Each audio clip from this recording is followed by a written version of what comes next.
యోహాను సువార్త 15వ అధ్యాయం 5వ వాక్య భాగాన్ని మనం చదువుకుందాం.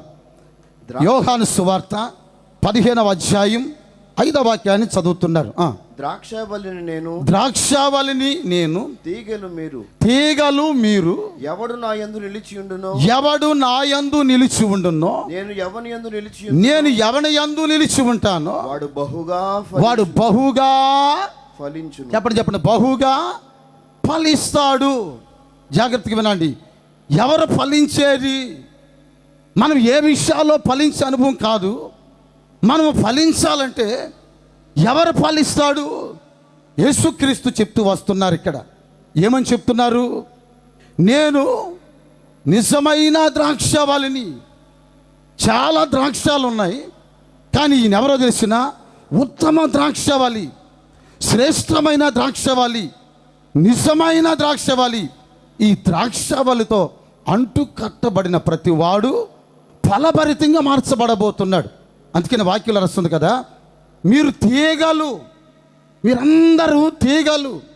ఈ తీగలు ద్రాక్షావళితో అంటు కట్టబడాలి, ద్రాక్షావళితో పెనవేసుకుని ఉండాలి, ద్రాక్షావళితో అతకబడి ఉండాలి, ద్రాక్షావళితో సహవాసం చెయ్యాలి.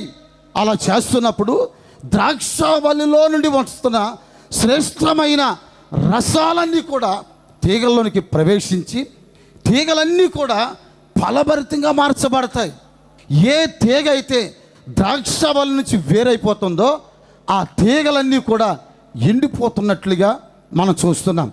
చాలామంది ఆత్మీయ జీవితాలు ఎండిపోవటానికి గల కారణం, లేక వారి జీవితాలు దిగజారిపోవటానికి గల కారణం, వారి ఆత్మీయ జీవితాలు కృంగిపోవటానికి గల కారణం, ఆత్మీయ శిఖరాలు ఎక్కకుండా వాళ్ళ సతికిలబడటానికి గల కారణం ఏంటంటే ద్రాక్షావళితో అంటు కట్టబడి లేరు. ద్రాక్షావళితో అంటు కట్టబడి లేరు. ద్రాక్షావళి నుంచి వేరైపోయారు, క్రీస్తు నుంచి వేరైపోయారు, క్రీస్తు యొక్క రక్తంలో నుంచి వేరైపోయారు, సహవాసంలో నుంచి వేరైపోయారు. నా ప్రియ దేవుని బిడ్డలారా, ఈరోజు నేను మీతో చెప్తూ వస్తున్నాను, ఎవడు నా యందు నిలిచి ఉంటాడో, నేను ఎవని యందు నిలిచి ఉంటానో వాడు బహుగా ఫలించుదురుగాక. చేతుల పైకి ఎత్తి గట్టిగా ఒకసారి ఆమెను చెప్దామండి, గట్టిగా ఒకసారి ఆమెను చెప్దామండి. శ్రమలు రాకుండా పోవు. శ్రమ వచ్చినంత మాత్రాన యేసుక్రీస్తులో నిలబడలేనంత శ్రమలు కాదు. రోగాలు వస్తాయి. ఆ రోగం నిన్ను క్రీస్తు నుంచి దూరం చేసేంత పరిస్థితి కాదు. ఈ రోజున చాలామంది ఆత్మీయ జీవితంలో నిలబడలేని ఒక స్థితిలో ఉంటున్నారండి. దేవుల్లో నిలబడలేని స్థితి. ఈ మార్గం చాలా కఠినమైంది.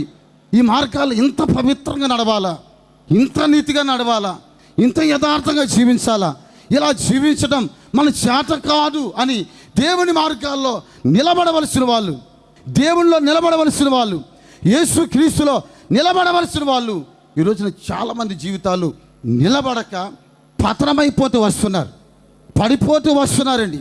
యేసు క్రీస్తు అంటున్నారు కదా, ఎవరు ఫలిస్తారు? మీరు నా యందును నేను మీ యందును మీరందరూ నా చేత నిలిచి ఉన్న ఎడల, మీరు నాలో నిలిచి ఉన్న ఎడల బహుగా ఫలించేటట్లుగా నేను చేస్తాను. మీ ఫలాలు అనేకులు చూస్తారు. మీరు ఫలభరితమైన జీవితం శాశ్వత కాలం నిలబడేటట్లుగా నేను చేస్తాను అని ప్రభు ఈ యొక్క 49వ గుడారాల పండుగలో నేను ఒక ప్రత్యేకమైన ఉద్దేశంతో పిలుస్తున్నాడు. నేను మీ యందు నిలబడతాను, మీరు నా యందు నిలిచి ఉండండి. చప్పలు కొట్టండి, కొంచెం గట్టిగానండి, గట్టిగా చప్పలు కొడదామండి. చేతుల పైకి కొంచెం గట్టిగా చెప్దాం హల్లెలూయా. మరోసారి చెప్దాం హల్లెలూయా. సంతోషంగా చెప్దాం హల్లెలూయా. మనం నిలబడాలి, మనం నిలబడాలి. ఎవరు నిలిచి ఉంటాడో ఆ నిలిచి ఉన్నవాడు మాత్రమే ఫలించే వ్యక్తిగా మార్చబడబోతున్నారండి. నా ప్రియ దేవుని బిడ్డలారా, యాకోబుతో దేవుడు చెప్పినటువంటి ఆ మాట ఈరోజు నేను మీతో చెప్తూ వస్తున్నాను. ఫలించాలి యాకోబు, నేను సర్వశక్తి కలిగిన దేవుడను. ఎప్పుడు ఫలిస్తావు? నీవు నాలో నిలిచి ఉంటే నువ్వు తప్పనిసరిగా ఫలించబోతున్నావండి. చాలామంది ఆత్మీయ జీవితాల్లో కుడి ఎడమలకి తొలగిపోయే వ్యక్తులు చాలామంది ఉన్నారు. విశ్వాసాన్ని బ్రద్దలు చేసుకునే వాళ్ళు చాలామంది ఉన్నారు. విశ్వాసంతో అడుగులు వేయవలసిన వాళ్ళు, సతికిల పడిపోతున్న వాళ్ళు చాలామంది ఉన్నారు. పరిశుద్ధంగా జీవించవలసిన వాళ్ళు, ప్రేమ కలిగి జీవించవలసిన వాళ్ళు, సాత్వికము కలిగి జీవించవలసిన వాళ్ళు చాలామంది దేవుని యొక్క సుగుణాలలో, దేవుని యొక్క గుణగణాలలో, దేవుని యేసు క్రీస్తులో దాచబడిన ఆ ఉన్నతమైన అనుభవాల మధ్యలో నిలబడలేక చాలామంది ఫలభరితమైన జీవితాన్ని పోగొట్టుకుంటూ వస్తున్నారు. ఈరోజు నేను మీతో చెప్తూ వస్తున్నాను, పరిశుద్ధాత్ముడు దేవుని సహాయంతో ఈ మాటలు నేను మీతో మాట్లాడుతున్నాను. అదేంటంటే, మీరు నిలిచి ఉండండి, రాబోయే దినాలలో మీ ఫలభరితమైన జీవితం భూమి ఆకాశము దత్తరిల్లేంతగా నా దేవుడు మిమ్మల్ని ఆస్వాదించబోతూ ఉన్నాడండి. ఆయన చేతుల పైకెత్తి కొంచెం గట్టిగా చెప్దామండి. ఒక చిన్న విషయం చెప్తున్నాను, జాగ్రత్తగా వినండి. యోసేపు విషయం మనం చదువుకుంటూ వస్తే ఒక చక్కటి విషయం రాయబడి ఉందండి. ఆదికాండంలో మనం గమనిస్తే ఒక చక్కటి విషయం రాయబడి ఉంది. చూడండి, ఆదికాండం 49వ అధ్యాయం 22వ వాక్య భాగాన్ని మనం చదువుకుందామండి. 49వ అధ్యాయం 22వ వాక్యం. యోసేపు ఫలించెడి కొమ్మ ఓట యొద్ద ఫలించెడి కొమ్మ దాని రెమ్మలు గోడ మీదకి. యోసేపు ఎవరు? చాలా జాగ్రత్తగా వినాలి. యోసేపు ఎవరు? ఫలించేడి, చెప్పండి, అందరు చెప్పండి, ఫలించేడి కొమ్మ. యోసేపు ఫలించడానికి గల కారణం ఏంటి?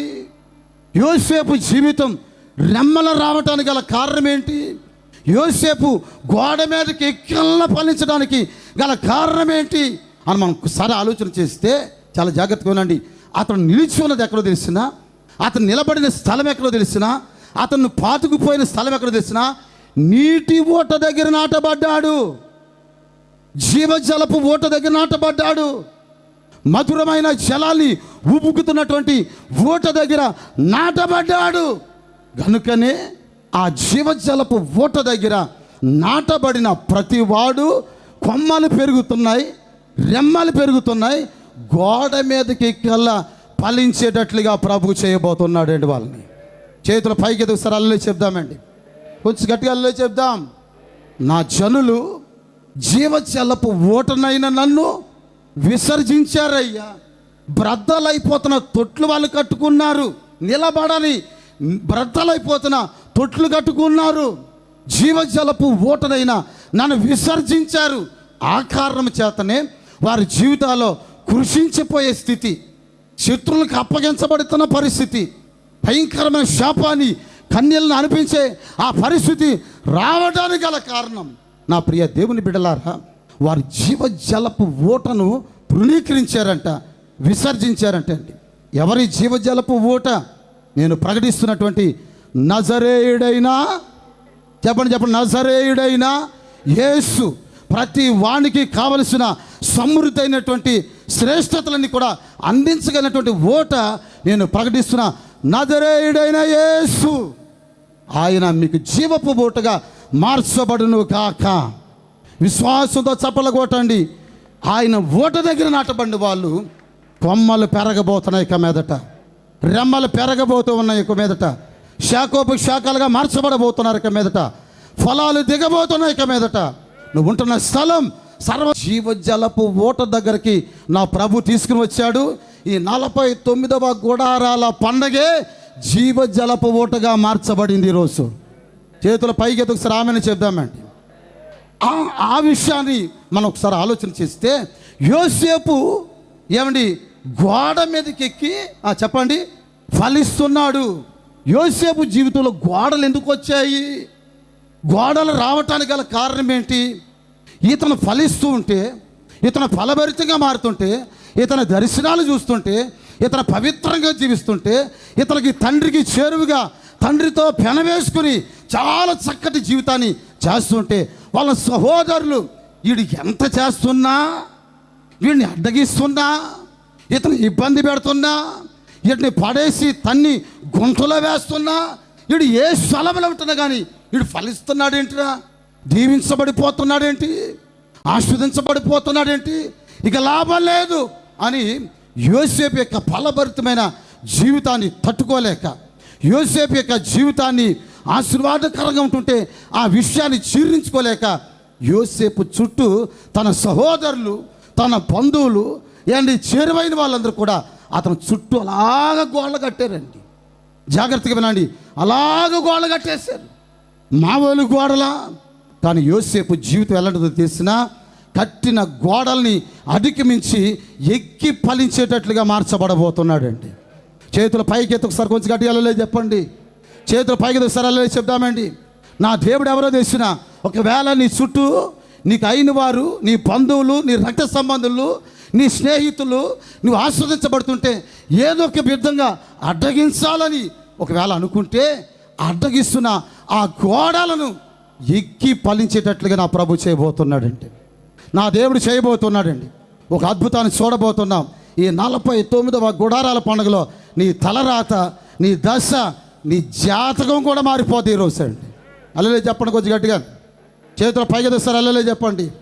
నీ చుట్టూ కట్టబడుతున్న ఏ గోడలైనా కావచ్చు. నా ప్రియ సహోదరులారా, ఆత్మీయమైనటువంటి మనము గోడ మీదకి ఎక్కి ఫలించాలి, కానీ గోడలు ఎక్కకూడదు. చాలా జాగ్రత్తగా వినాలి. నాకు తెలిసిన ఒక ఆమె ఉందండి. ఆమె జీవితం చాలా భయంకరమైన జీవితం. ఆమె జీవిస్తున్న జీవితం పాడు జీవితం.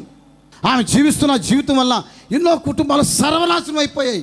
కానీ ఆమె జీవిస్తున్న ఆ జీవితం, ఆమె నివాసం, ఆమె ఇల్లు ఎక్కడ తెచ్చినా ఎరుకో గోడ మీద కట్టుకుంది అని రాస్తుంది వాక్యంలో. చాలా జాగ్రత్తగా వినాలి. ఎరుకో గోడ మీద అందరికీ నాశనకరమైన ఒక స్థితిలో పాపపు గోడల మీద ఈరోజున చాలామంది జీవితాలు కొనసాగించబడుతూ వస్తున్నాయి. ఈరోజు నేను మీతో చెప్తూ వస్తున్నాను, ఏ గోడ మిమ్మల్ని అడ్డగిస్తుందో నాకు తెలియదు. అలాంటి గోడల్ని ఎక్కి మీరు ఫలించేటట్లుగా నా ప్రభు చేయును గాక. చేతుల పైకెత్తి నిండుగా చెప్దాం హల్లెలూయా. సంతోషంగా చెప్దాం హల్లెలూయా. మరోసారి చెప్పండి హల్లెలూయా. నా దేవుని అద్భుతం నీ జీవితంలో జరగటానికి పరిశుద్ధాత్ముడు ఈరోజున సహాయం పూనుకుంటూ వచ్చాడు. నీ జీవితంలో ఎలాంటి అడ్డుగోడలు ఉన్నాయి చూడండి. ద్రాక్షావళి గురించి రాస్తున్న మాట మనం చదువుకుంటూ వస్తే యెషయా గ్రంథంలో ఈ విధంగా రాస్తుంది. దేవుడు దాని చుట్టూ ద్రాక్ష వనం చుట్టూ చక్కటి కంచెని వేశాడు, గోడను కట్టాడని 5వ అధ్యాయంలో మనం చదువుకుంటూ వస్తాం. అట్లాగే గోడ కట్టాడు, కంచె వేశాడు. ఎందుకు కంచె వేశాడు? ఏదంటే అది వచ్చి తినకుండా ఉండేటట్లుగా, ఏమంటే జంతువులు వచ్చి దాన్ని పాడు చేయకుండా ఉండేటట్లుగా కంచెని వేశాడు. గోడ ఎందుకు కట్టినట్లు? గోడ మీదకి ఎక్కి ఫలించాలని దేవుడు ఎదురు చూశాడు. కానీ చివరికి ఆ ద్రాక్షావళిని గమనించుకుంటూ వస్తే ఆ ద్రాక్షావళిలో కారు ద్రాక్ష కాసింది అని రాయబడి ఉంది. కారు ద్రాక్ష కాసిందని రాయబడి ఉంది.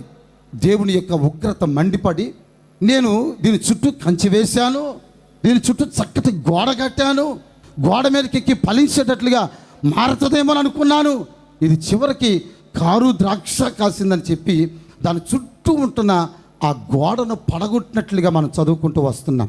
వినండి, ఈ రోజున కొన్ని గోడలు దేవుడు కడుతూ వస్తాడు, కొన్ని గోడలు మనుషులే నిన్ను అడ్డగించడానికి కడుతూ వస్తారు. ఎలాంటి గోడలు నీ జీవితం ముందు కనబడుతున్నా యోసేపులాగా నీవు గోడ మీదకి ఎక్కి ఫలించుదువు గాక. చేతుల పైకి ఎత్తి కొంచెం గట్టిగా చెప్దామండి. మరోసారి చెప్దాం హల్లెలూయా. కొంచెం గట్టిగా చెప్పండి హల్లెలూయా. ఇప్పుడు చెప్పండి, యోసేపు నిలబడిన స్థలం ఎక్కడా? యోసేపు నిలబడిన స్థలం ఎక్కడా? యోసేపు ఒక ఓట దగ్గర నిలబడ్డాడు. అందుకనే వాక్యం రాస్తుంది కదా, యోసేపు ఓట దగ్గర నిలబడ్డాడు కనుక ఫలించే కొమ్మగా మార్చబడ్డాడు అని రాస్తుంది.